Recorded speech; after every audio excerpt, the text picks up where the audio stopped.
Ladies and gentlemen, boxing opinion. Anthony Joshua, Andy Ruiz. I want to talk about what happened. I want to talk about the trajectory that has led to this moment. I'm going to talk about it from AJ's side because I don't know Andy Ruiz that well, but congratulations to him. You know, he threw some good punches. He did not back down. He said he was going to do it, and he did. And he is now somebody to be thought about in that division. He's somebody to be considered up there with the best. You've got to say, we'll see what happens in the rematch, but listen, the guy's had 105 amateur fights, he's had 30-odd professional fights, and he's barely been beaten. He's never been knocked down, according to him. And when he did get knocked down in this fight, it seemed to make him stronger. So, you know, I feel like because of his height and his weight and everything, there will be some styles he can't handle at the very peak of the division. I think that somebody will match up against him and it just won't work out for Andy Ruiz. But I don't know. At the moment, he looks like a very good heavyweight boxer, maybe one of the top, obviously top 3 in the world at the moment. We'll see how that pans out for him. But let's talk about AJ. What led to this defeat? I mean, was he just outboxed by a better man? On the night, for sure. But the lead up to this has been interesting. Let's think about White and Klitschko, the two that rocked him before.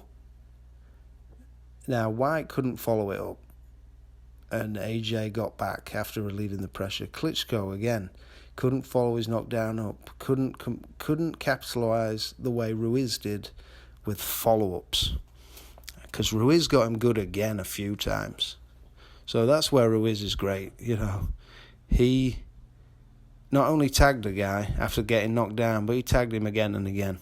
You know what I mean? He's a great finisher in that respect, Ruiz.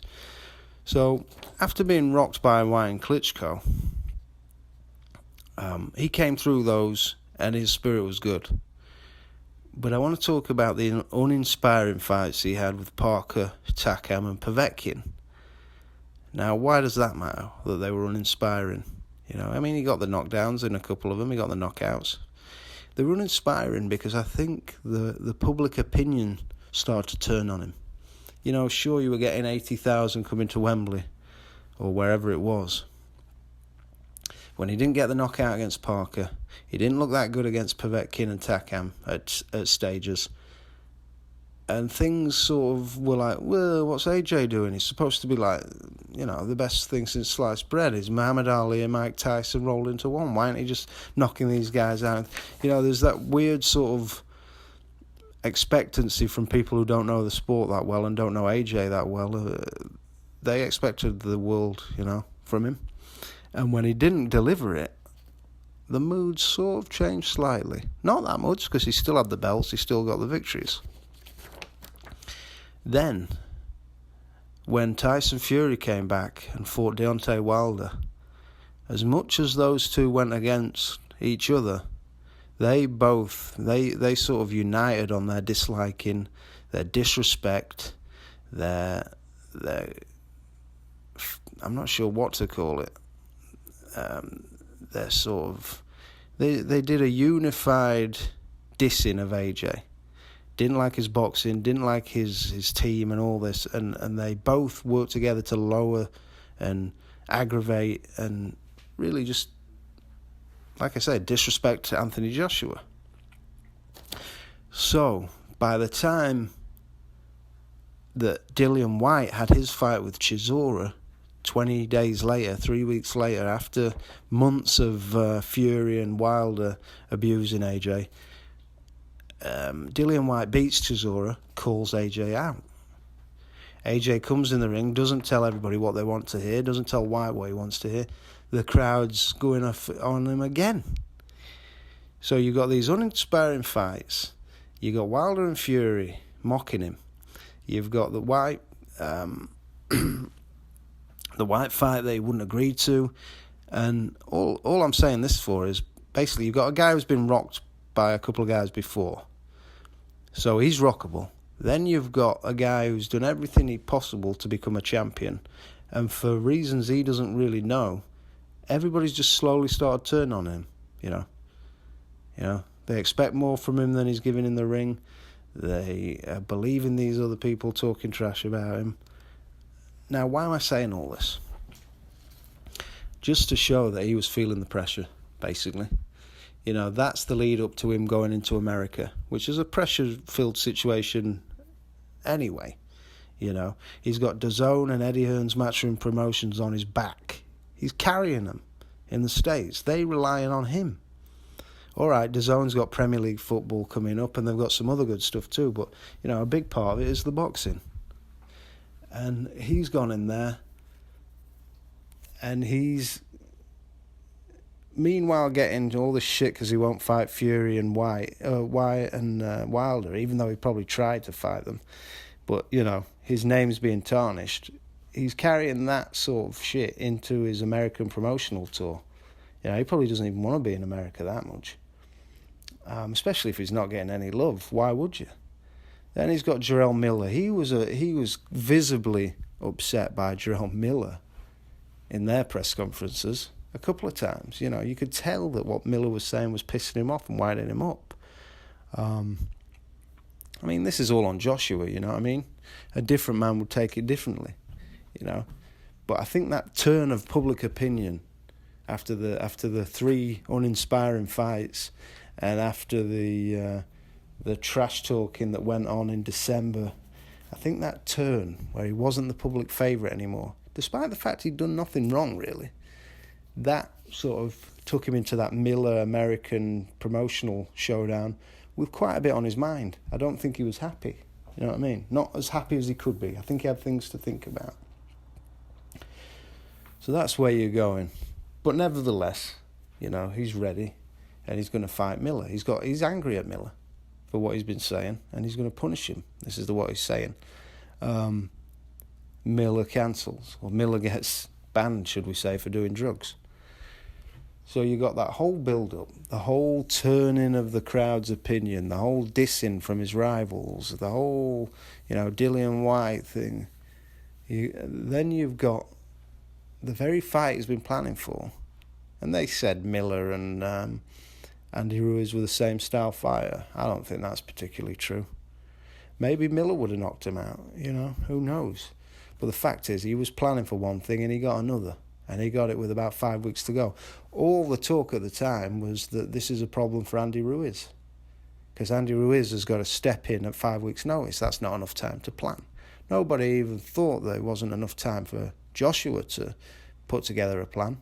Nobody thought he needed a plan. Because Andy Ruiz looks overweight and unfit, and nobody had heard of him. So why would he need a plan? He just got to go in there, see what he's got, maybe walk through a few rounds till he gets his sights in, and then bang him out. That's it. And that's looked like what was going to happen, to be honest. But it didn't happen like that, because Andy Ruiz's style and toughness and heart, I'd say more his style and toughness, really. He took the shot, because he did get clobbered and he took it. And his style was great, He was firing off lovely looking punches, connecting, they were hard, and they won him the fight, So Joshua wasn't ready for that. Will he ever be ready for that? To be honest, I think he will. I think he'd probably come back. And that's the thing. These uninspiring fights, he was worried about that. He didn't want that again. He didn't want a points victory after 12 rounds. Which obviously would have been a good result in hindsight. And that's how you win boxing matches sometimes. It never bothered Floyd Mayweather to win by points, did it? But Joshua didn't go for that. Joshua went for the knockout. Wilder knocked Brazil out a couple of weeks before. I think he wanted to maybe put his own marker down. But that probably wasn't the way to go with Ruiz. I think when we get the rematch, I think we'll see a different approach. I think we'll see, I'm going to take this guy deep. I'm going to keep him at arm's length. And we'll see what he's made of in the 11th and 12th rounds, That's a guess.